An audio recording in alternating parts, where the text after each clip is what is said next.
मैं कुछ करता हूं तुम्हारे लिए। चल पड़े जहां पांडवों का शिविर लगा हुआ था।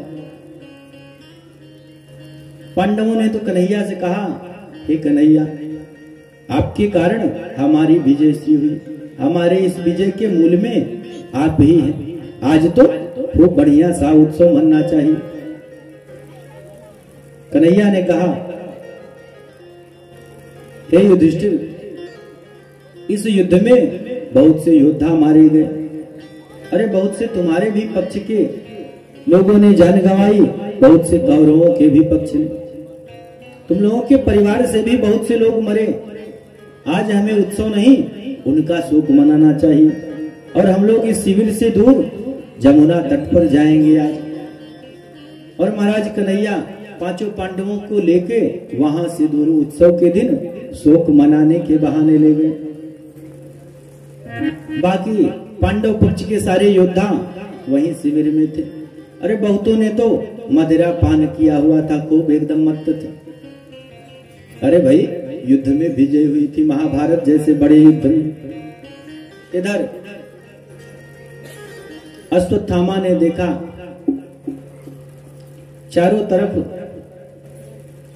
शंकर जी का वो त्रिशूल पहरा दे रहा है शिविर के। अब क्या किया जाए? अश्वत्थामा भी शिव भक्त था। उसने कहा, हे भोलेनाथ, आज तो या तो मैं अपने मित्र का कार्य करके जाऊंगा या तो अपनी जान दे के जाऊंगा। महाराज बोले बाबा की आराधना शुरू की। बोले बाबा प्रसन्न जब तक नहीं हुए तो उसने सोचा मैं अपने शरीर की आहुति ही दे दूंगा। लकड़ी इकट्ठा की, आग लगाई, उसमें चढ़ने के हुआ।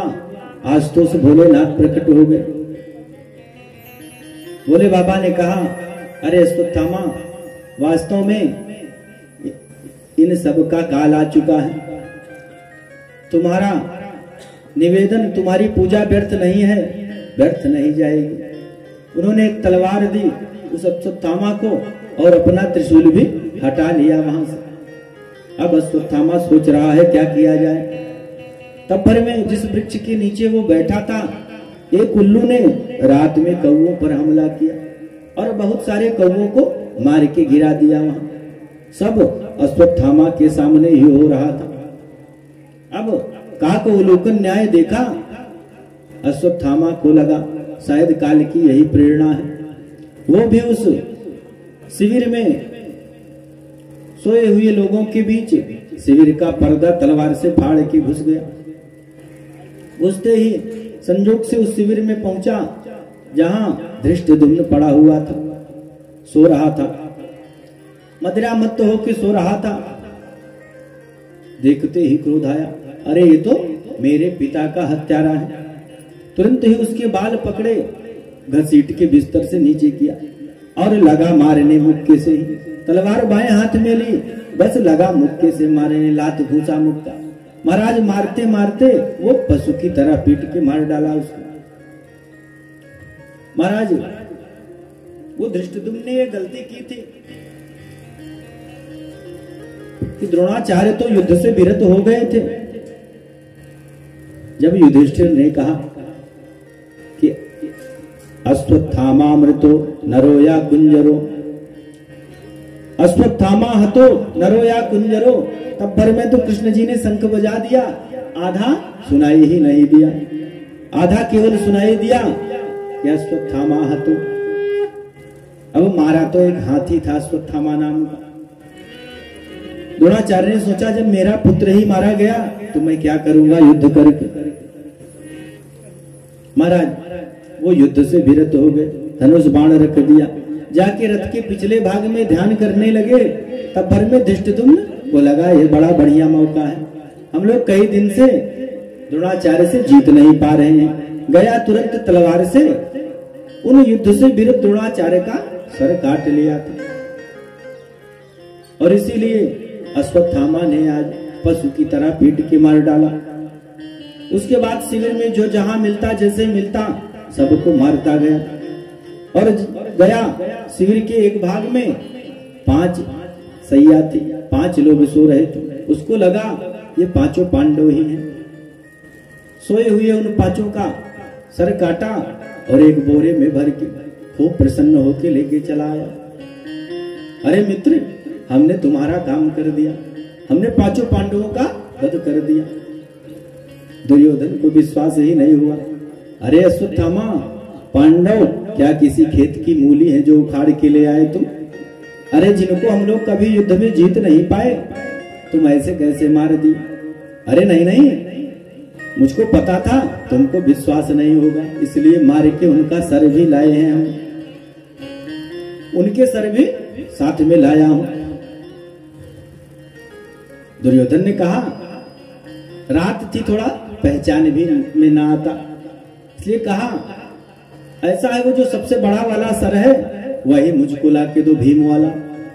जो ही वो सबसे बड़ा वाला सर भीम का समझ के जो दिया, वो पकड़ के हाथ में जोर से दबाया, पच्चे से कोड़ा की तरह फूट गया वो सर। दुर्योधन ने कहा, अरे अश्वत्थामा, तुम तो बड़े मूर्ख हो, ये तो लग रहा है पांडव का नहीं, उनके बच्चों का सर है। लग रहा है कहीं पांडवों की जगह तुम उनके बच्चों को मार दी, ये तो बड़ा गलत काम किया। अरे हम भाई भाई लड़ रहे थे, तुमने तो हमको पानी देने वाला भी न छोड़ा, ये तो बड़ा गलत काम किया। महाराज दुर्योधन बड़ा पश्चाताप करने लगा। कहते हैं उसको श्राप था, जब अत्यधिक सुख और अत्यधिक दुख एक साथ मिलेगा तब उसके प्राण जाएंगे। उसके प्राण वहीं पखेरु उड़ गए। जाते जाते उसने कह दिया अश्वत्थामा से, अश्वत्थामा, तुमने तो पांडवों के बच्चों को मारा है, पांडव तो अभी कहीं जीवित ही हैं, तुम जल्दी से भाग सको तो भागो, नहीं तो तुम्हारी जान को बड़ा खतरा है, तुम बचोगे नहीं। अश्वत्थामा फिर भागा वहां से, समझ गया पांडव छोड़ने वाले नहीं। उधर सुबह द्रौपदी ने देखा 5 बच्चों के कटे हुए धड़। महाराज वो तो लगी रोने, उसके दुख का कोई आरा पार नहीं रहा कि माता शिशूनाम निधनम सुतानाम निशम्य घोरम परितप्यमाना। बड़ा शोक किया, बड़ा रुदन किया महाराज। जिसके 5-5 बच्चे एक साथ मारे जाए वो कितना शोक करेगा। द्रौपदी भी खूब रो रही है। आए 5 पांडव। अर्जुन ने देखा, कहा द्रौपदी तुम शोक न करो, अभी तुम्हारे अपराधी को मैं पकड़ के लाता हूं। अर्जुन ने भी अपने घोड़े को दौड़ा दिया, रथ चल पड़ा। थोड़ी ही देर में अश्वत्थामा के पास पहुंच गए अर्जुन। युद्ध होने लगा दोनों में, बड़ी देर युद्ध हुआ। अश्वत्थामा तो पहले से ही घबराया हुआ था, उसने ब्रह्मास्त्र चला दिया, तो अर्जुन ने भी ब्रह्मास्त्र चलाया। अब दोनों ब्रह्मास्त्रों के वेग से सारे संसार का ताप पड़ने लगा। कन्हैया ने कहा, तुम दोनों अब अपने अपने ब्रह्मास्त्र को वापस लो, ये लोक कल्याण की चीज है, केवल मानवता की रक्षा के लिए इसका प्रयोग किया जाता है। कहते हैं जैसे सभी देश इस बात की कसमें खाते हैं कि हम परमाणु शक्ति संपन्न देश हैं, लेकिन वो अपनी सुरक्षा के लिए है, कल्याण के लिए है, हम किसी पर अनायास नहीं चलाएंगे इसको। तो वैसे ही ब्रह्मास्त्र अश्वत्थामा को तो वापस करना आता ही नहीं था, अर्जुन को ही आता था। तो उन्होंने फिर अंत में दोनों को समुद्र में गिरा दिया ले जाके। दौड़ के झपट के पकड़ा अश्वत्थामा को, ले आए अर्जुन, बांध दिया रथ में, और रथ में घसीटते हुए लाके द्रौपदी के सामने खड़ा किया। द्रौपदी ने देखा कि द्रोणाचार्य का पुत्र अश्वत्थामा खड़ा है मेरे सामने अपराधी बनके। तुरंत ही जोर से कहा, अरे आप लोग छोड़िए इसको, छोड़ दीजिए तुरंत। मुच्यता मुच्यता मेषो ब्राह्मणो नितराम गुरु। अरे ये तो द्रोणाचार्य का पुत्र है, आपका गुरु पुत्र है। अरे वही द्रोणाचार्य जिन्होंने आपको धनुर्विद्या सिखाई। अरे हाँ द्रौपदी, लेकिन ये दोषी है, तुम्हारे 5-5 बच्चों को मारा है इसने। हाँ मारा तो, लेकिन मैं नहीं चाहती कि मेरी ही तरह इसकी माँ कृपी भी पुत्र शोक में व्याकुल हो। अरे जैसा पुत्र शोक मुझको हो रहा है, कहीं इसकी माँ को भी न हो। मुच्यता मुच्यता में, छोड़ दो इसको। महाराज कहते हैं स्त्री का हृदय इतना करुणामय है, अपने दुख को भूल गई, दूसरे को दुख न हो, ये विचार करने लगी द्रौपदी। अब क्या किया जाए? सब एक दूसरे का मुंह ताक रहे हैं। कन्हैया अर्जुन को देख रहे हैं, अर्जुन कन्हैया को देख रहे हैं। अरे भाई ये आतताई है, इसको मारना बहुत जरूरी है, लेकिन ब्राह्मण है, ब्राह्मण को मारना भी नहीं चाहिए। कि ब्रह्म बंधर न हंतव्यो, ब्राह्मण ही नहीं पतित ब्राह्मण को भी नहीं मारना चाहिए। आतताई बधारणा, और जो आतताई हो उसको छोड़ना भी नहीं चाहिए। क्या किया जाए? महाराज ये पहले का नियम होता था कि ब्राह्मणों को मारा नहीं जाता था। अरे अपमान ब्राह्मण का कर दिया जाए, वही उसकी मृत्यु के बराबर होता है। ब्राह्मण को अपमानित करके धक्का देके भगा देते, वही उसके लिए मृत्यु तुल्य हो जाता, फिर वो लौट के वहां जाता नहीं था। लेकिन अब तो दंड संहिता चलती है महाराज, आईपीसी, सीआरपीसी, अब उसके हिसाब से दंड दिए जाते हैं। फिर भी देखा, अब भीम सबको देख रहे हैं, ये लोग अगर छोड़ेंगे तो फिर मैं नहीं छोड़ूंगा, मैं अपनी एक गदा जरूर मारूंगा इसके सर पे। और महाराज उतने में तो उसका राम नाम सत्य हो जाएगा। अंत में कन्हैया का इशारा समझे अर्जुन और उसका मोड़ मुड़ाए, उसके माथे की मड़ी निकाल लिए, अपमानित करके वहां से धक्का देके भेज दिया। महाराज अपमान की आग में जलता वो चला गया वहां से। उसने सोचा मैं इसका बदला अवश्य लूंगा।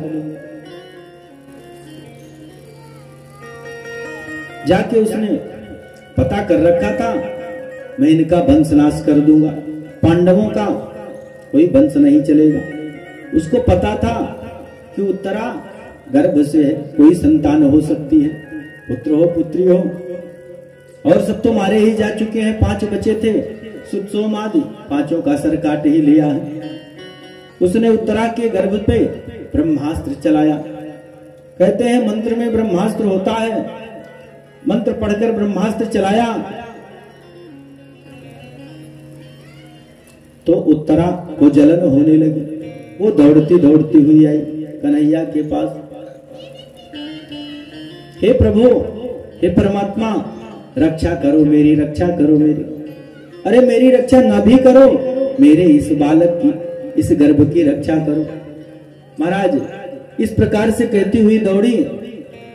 कन्हैया समझ गए ये अश्वत्थामा का ही किया धरा है। फिर तो अंगुष्ठ मात्र ममलम, छोटा सा रूप बनाया, गए और गर्भ में ही उस उत्तरा के बालक की रक्षा की।